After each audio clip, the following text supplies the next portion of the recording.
Olá, minha irmã, meu irmão. Desejo que a paz do Senhor esteja com vocês e que o Espírito Santo de amor, que fecundou o seio da Virgem Maria, fecunde também a nossa alma e as nossas operações intelectuais, para que possamos usufruir bem desse estudo de Trindade, mesmo que distante fisicamente, mas muito próximos pelos meios modernos de propagação de mensagem. Vamos pedir à Virgem Maria, que recebeu o Espírito Santo, que interceda por nós. Ave Maria, cheia de graça, o Senhor é convosco, bendita sois vós entre as mulheres, e bendito é o fruto do vosso ventre, Jesus. Santa Maria, Mãe de Deus, rogai por nós, pecadores, agora e na hora de nossa morte. Amém. Santo anjo do Senhor, meu zeloso e guardador, se a ti me confiou a piedade divina, sempre me rege, me guarde, me governe, me ilumine. Amém. Maria, sede da sabedoria, rogai por nós. Nós vamos hoje continuar a falar da Trindade no Novo Testamento. Se no Antigo Testamento nós temos tão somente vestígios da revelação trinitária, no Novo Testamento temos a revelação desta Trindade.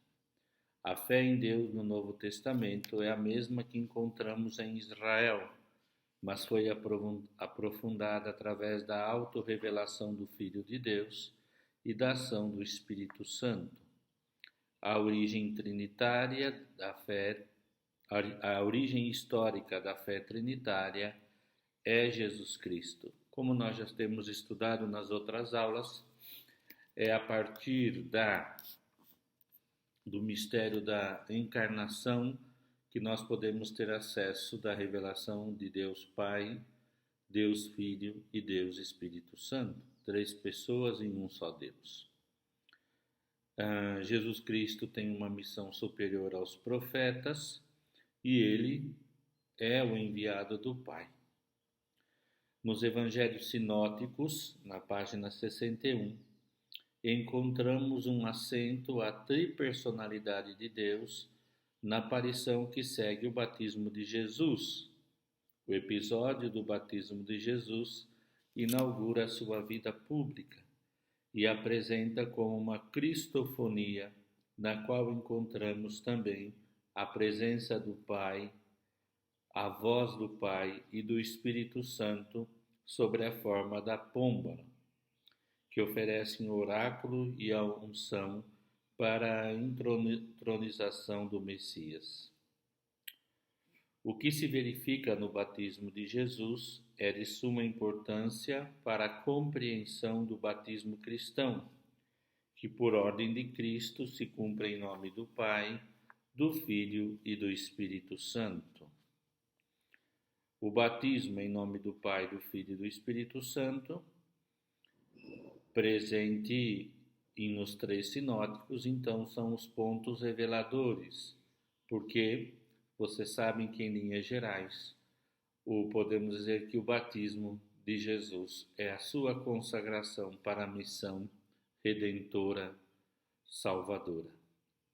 Todos esses aspectos da cristologia, que diz que todos os acontecimentos da vida de Jesus, da encarnação, até a sua ascensão aos céus, enquanto após o mistério da encarnação, são mistérios reveladores da sua realidade. E o batismo, então, é consagratório dessa missão. À destra, ou seja, fora da vida íntima de Deus, Jesus se encarna, homem e Deus, Deus e homem, para nos salvar. Vamos então ver agora o Marcos. Marcos nomeia o Pai com este nome apenas 4 vezes. Normalmente o indica como Deus, em grego, o Theos, com o artigo definido Jesus é o Filho de Deus. Depois de ter referido ao pai como dono da vinha, no capítulo 12:6, na parábola dos vinhateiros homicidas, Marcos, como os outros evangelistas, recorda que no Horto das Oliveiras, no momento do Getsemane, Jesus diz: Abba, Pai, tudo é possível. Afasta de mim este cálice, contudo, não seja o que eu quero, e sim o que tu queres. O Espírito Santo é nomeado 6 vezes em Marcos, como vocês podem ver na página 64. Os 3 primeiros textos estão associados ao batismo de Jesus e sua missão de batizar com o Espírito Santo, e sua ida para o deserto, onde enfrentará e vencerá o tentador. O 4 fala do pecado contra o Espírito Santo.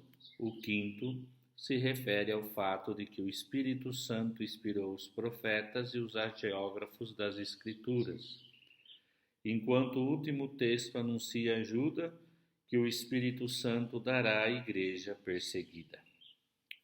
Em Mateus, nós vimos Marcos, em Mateus declara mais largamente a missão e a importância do Pai que está nos céus.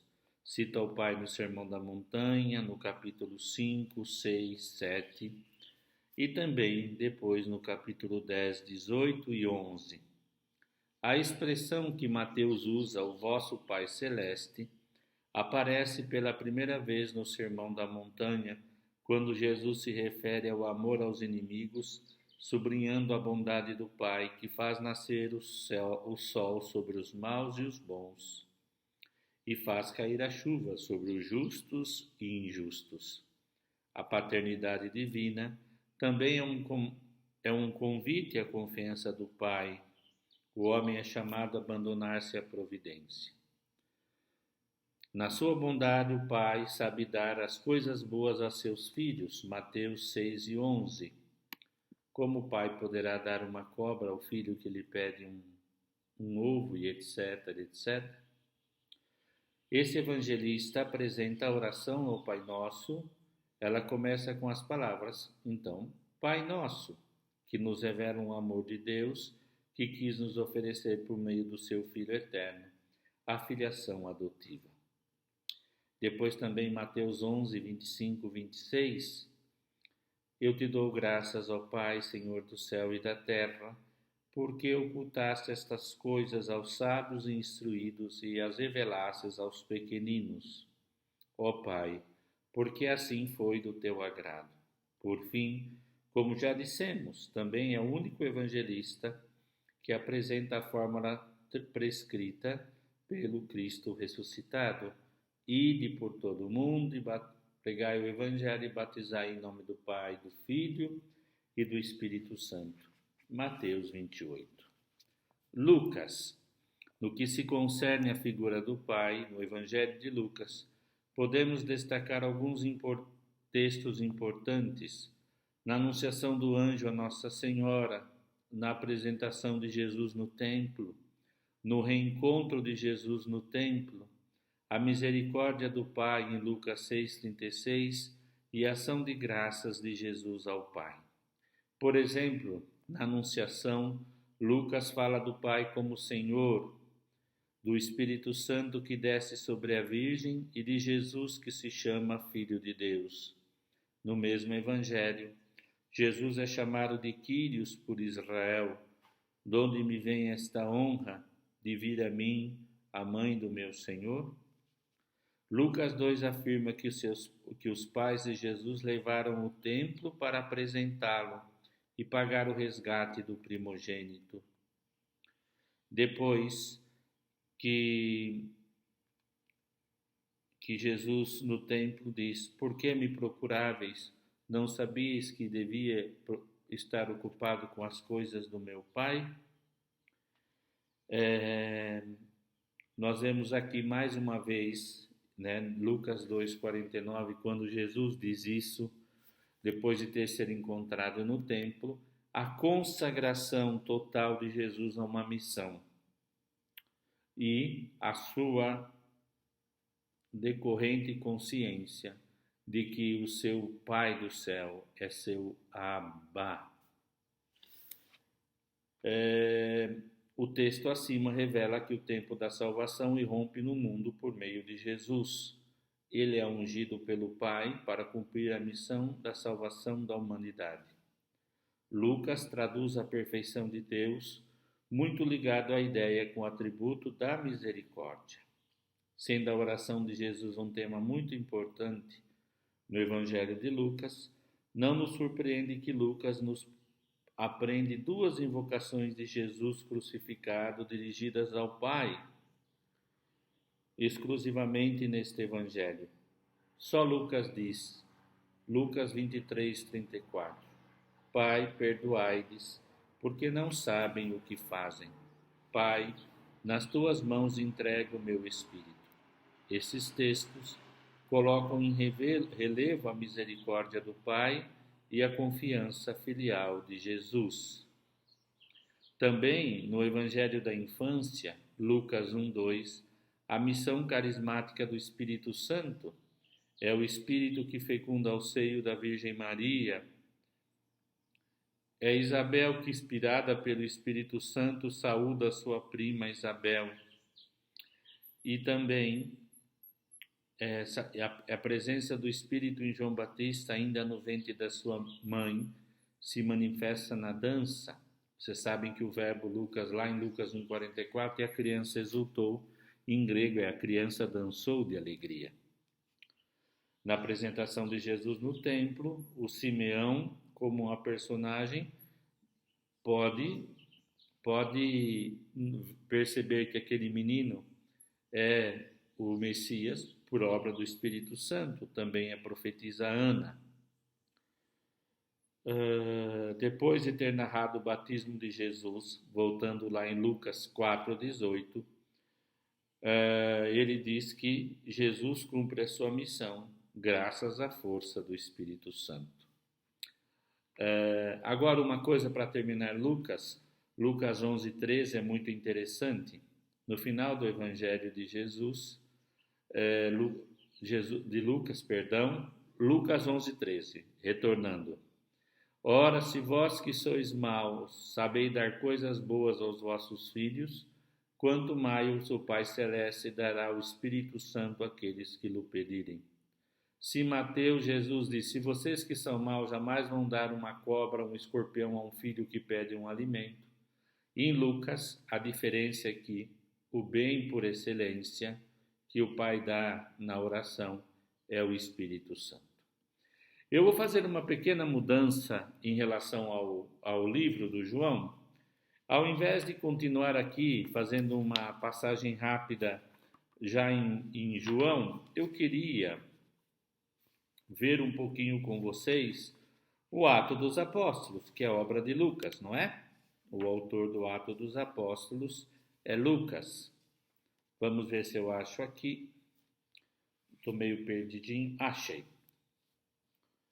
E me parece que a mãozinha de Lucas está aqui e podemos fazer uma síntese juntos. Pode-se dizer que o Ato dos Apóstolos são um relato do Espírito que tem como principais personagens a Palavra e o Espírito. Os apóstolos são os instrumentos humanos por meio dos quais se realiza o plano de Deus. Por essa razão, eles são apresentados como dependentes da palavra que lhes é dirigida e do Espírito que os impulsiona. A palavra de Deus é mencionada 58 vezes nos Atos. Em alguns textos, ela é apresentada como uma realidade personificada. Em Antioquia da Pisídia, Lucas destaca que os pagãos que receberam o anúncio da palavra glorificavam a palavra do Senhor, como se essa palavra fosse uma pessoa. Em Atos 20, no testamento de Paulo aos presbíteros de Éfeso, recomenda-os a Deus e a palavra da sua graça. Outra personagem central do Atos é o Espírito, além da palavra. Em Atos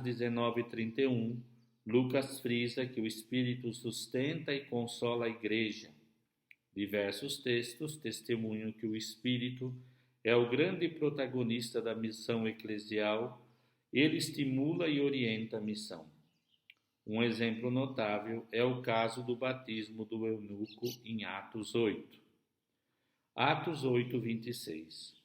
Um anjo do Senhor falou a Filipe, dizendo: Dispõe-te e vai para o lado sul, no caminho que desce de Jerusalém a Gaza. Este se acha deserto. Ele se levantou e foi. Eis que um etíope eunuco, um alto oficial de Candace, rainha dos egípcios, superintendente do seu tesouro, que viera adorar a Jerusalém, estava de volta e assentado no seu carro, vendo-lhe o livro do profeta Isaías. Então o Espírito disse a Filipe: aproxima-te deste carro e acompanha. E aí vem toda a história sobre o batismo deste homem etíope, tá certo? Outro texto importante é Atos 10, que é a conversão de Cornélio. No versículo 44, 10, 44, Lucas afirma que Pedro ainda estava discursando quando o Espírito Santo caiu sobre os que tinham escutado a palavra. Por essa razão, Pedro não pode recusar o batismo a Cornélio e a sua casa. Esse texto é considerado como o Pentecostes aos pagãos. Através de Cornélio, todos os pagãos também, por obra do Espírito Santo, são inseridos na família de Deus pelo batismo. Em Atos 20, Paulo é apresentado como um prisioneiro do Espírito que conduz plenamente a sua missão. E agora, correntado pelo Espírito, vou para Jerusalém, diz Paulo, não sabendo o que ali me acontecerá, senão que o Espírito Santo de cidade em cidade me assegura que esperam-me cadeias e tribulações. Então, voltem ali na página, vão para ali na página 90 e temos um quadro, né? O Espírito de Jesus no batismo em Lucas 3, o Espírito na igreja em Atos 2.